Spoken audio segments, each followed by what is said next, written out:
Албетте жаздын келиши менен ашыкча оор салмактан, семиздиктен кантип арылса болот деген суроо күн сайын толмоч адамдардын башын ооруткан суроо болуп табылат. Негизи эле дал ушул арыктоо үчүн оңой гана суу менен арыктаса болот. Дүйнө жүзүндөгү миллиондогон аялдар ашыкча салмактан арылуу максатында ар кандай ыкманы, көнүгүүлөрдү жасап, таттуу майлуу тамактан баш тартып ачка болушат. Бирок тилекке каршы жасаган аракеттин баары эле эффективдүү жыйынтык бере бербейт. Анын эң негизги себеби ашыкча салмактан арыла албай жаткандыктардын денесиндеги клеткаларга нымдуулук жетишпей, майлуу клеткалар өсүп кеткендигин көпчүлүк биле бербесе керек. Ашыкча салмактан кантип оңой жол менен кыйналбай арылса болот деген көйгөйдү көпчүлүк семиздердин оюнда турат. Андыктан жөн эле отуруп арыктагысы келген айымдар үчүн кеңеш айтсам, арыктайм деп аракет кылып тамак ичпей ачка болуп, ашыкча көнүгүүлөрдү жасаган адамдын көңүлү дагы чөгүнкү, урушчаак болуп абдан чарчайт. Байыркы Кытайда бөйрөктү тазалоо үчүн бир нече литр суу ичишкен. Албетте алар сууну минералдарга бай,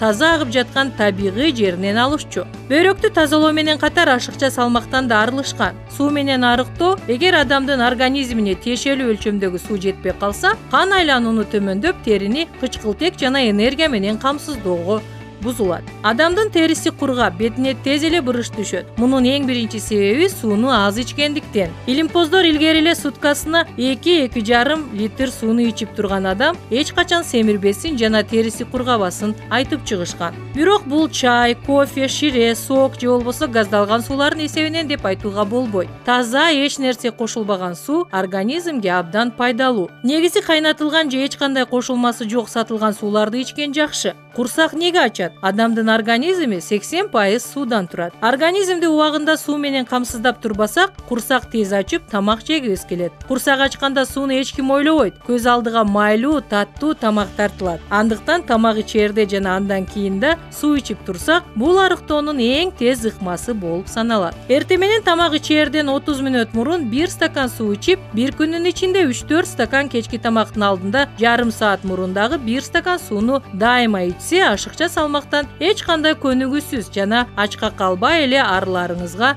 бөөркүнүңүздө ишене бериңиз дейт диетологдор. Андан тышкары бул ыкмага жакын киришкендер биринчи жумада иче турган сууга анча-мунча лимондун же ананастын согунан кошуп койсо, ашказандагы ашыкча майларды тазалоого жардам берет. Булардын ширесиндеги кислота майды эритүүгө мүмкүнчүлүк түзөт. Ашыкча салмактан өзүн оор сезгендер жеңилденип, көңүлү көтөрүлөт. Бирок суудан өтө ашыкча ичип, оор жумуш жасаса, тердетип, атүгүл денеге шишик пайда кылып чарчатат. Ошондуктан спортчулар эч качан машыгып жатканда суу ичишпейт. Бардыгы өз мерчеминде болгону жакшы. Мындан кийин дагы кызыктуу, керектүү арыктоо үчүн кеңештерди Салам медиадан угуп туруңуз. Биздин каналга жазылууну унутпаңыз. Саламыбыз түз болсун.